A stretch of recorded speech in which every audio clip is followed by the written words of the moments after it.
Welcome to Sarah Football. My name is Raphael Bannerman Court, and in today's episode, we seek to analyze that is Black Stars 2-2 draw against Mozambique and the last of their group stages games they played at in the AFCON.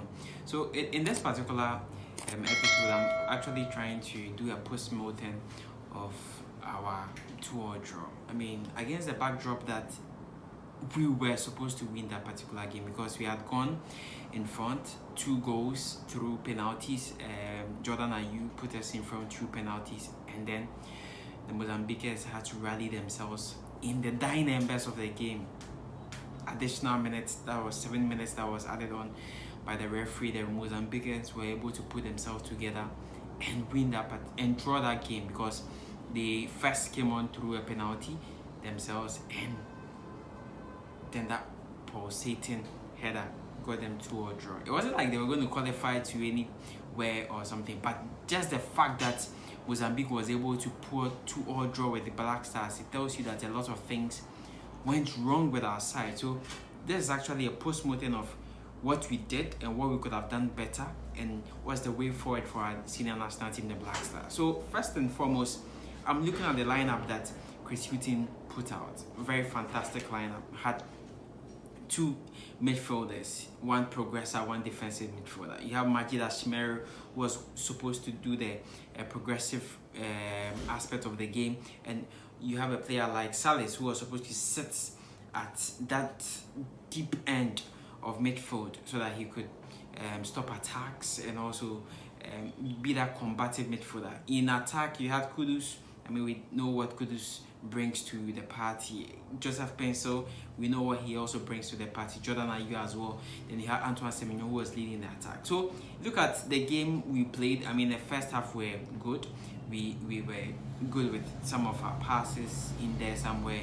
We were able to get a penalty. Then the second half, that is when the troubles started. The second half, that is when the troubles went looming. So there was one change that came in. Andre Ayew, he came into the second half replacing Joseph Pencil, and a lot of people were beginning to ask questions as to why Joseph Pencil, a player that was a thorn in the flesh of the Mozambicans, he had a lot of touches in the half of the Mozambicans, he even won us a penalty to that regard.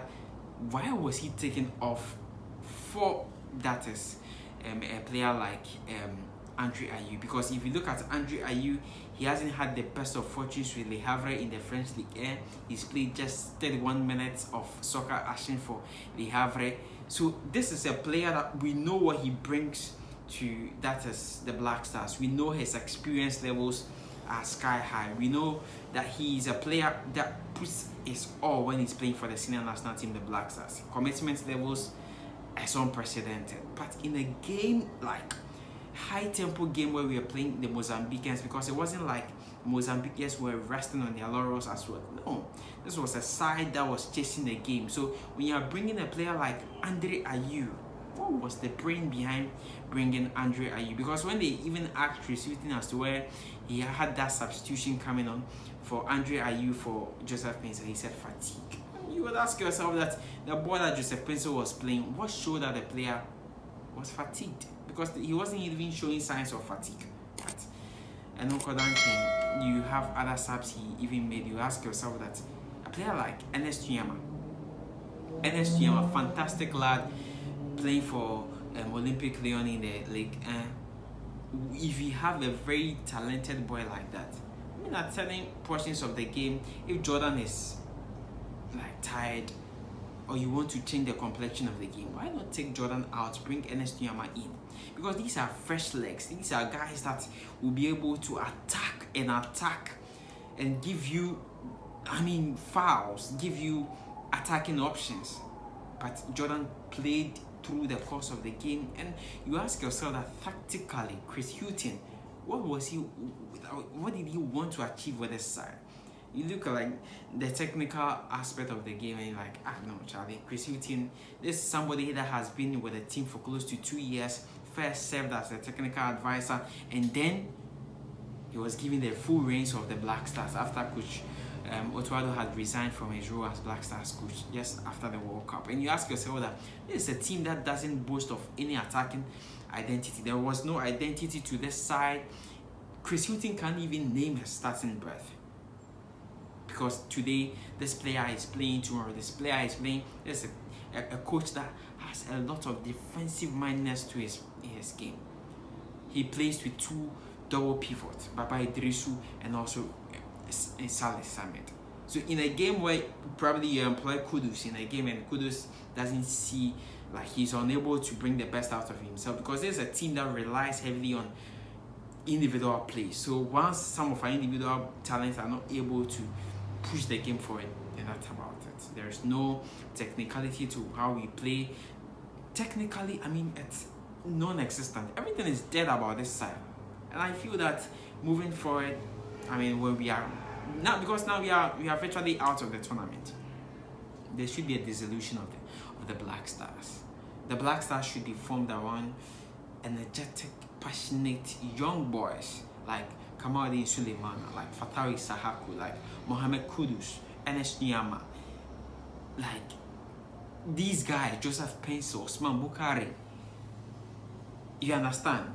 These are players that, I mean, we should form the next quartet of the Black Stars.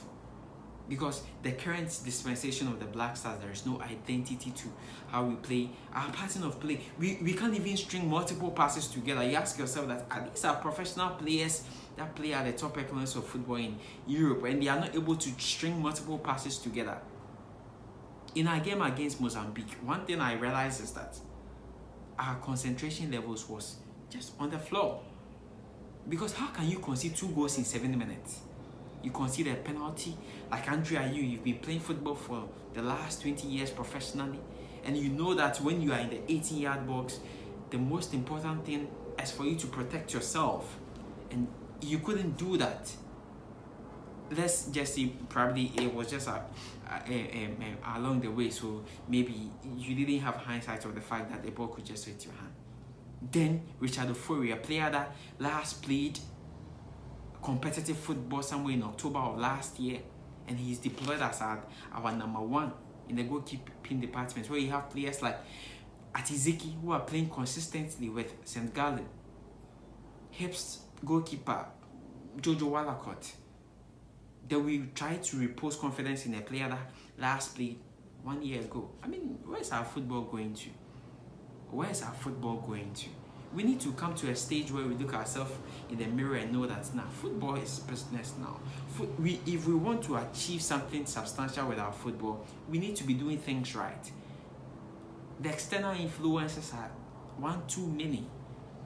They are one too many. 42 years without AFCON.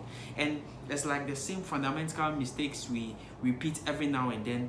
We are consistently doing the same thing. We ask ourselves that, what is Morocco doing right? What is Senegal doing right? What are these clubs, these countries doing right? Because time after time, there's that progression feed.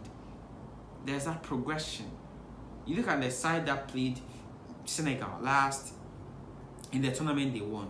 There's that progression. Look at Morocco, the under 20, under 23 side. There is that progression because you have players like Ezazuli. Ezazuli played with Ifrige Banye. That is at the under 23 tournament. Some of these players were promoted to the senior team. So there is that progression. But we are our side, we form a fulcrum, and the next time we dissolve the team, form a new team. So there is no progression, there is no identity, there is no character to how our team play.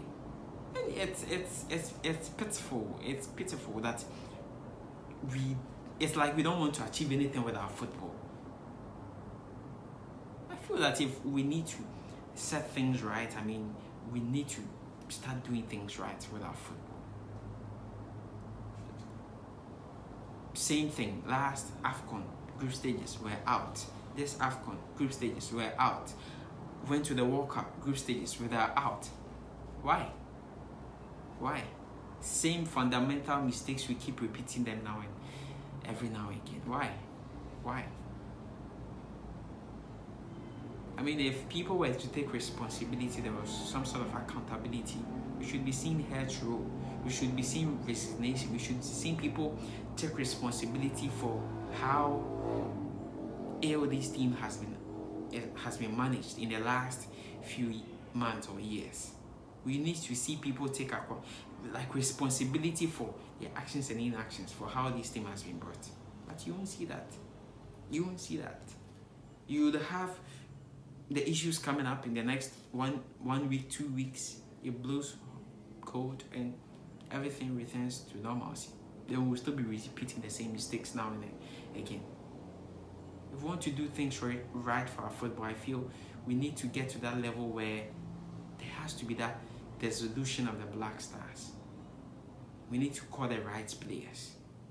No sort of affinity with someone, or no. They need to merit collapse. And I feel once we do that, it would help us. If you haven't subscribed to the channel as yet, please do so to subscribe to the channel. My name is Raphael Banamankwati, and in today's episode we analyze Black Stars' poor AFCON showing in the ongoing AFCON Cup of Nations in Côte d'Ivoire. So that's about it. My name is Raphael Banamankwati. Keep up alive with sports.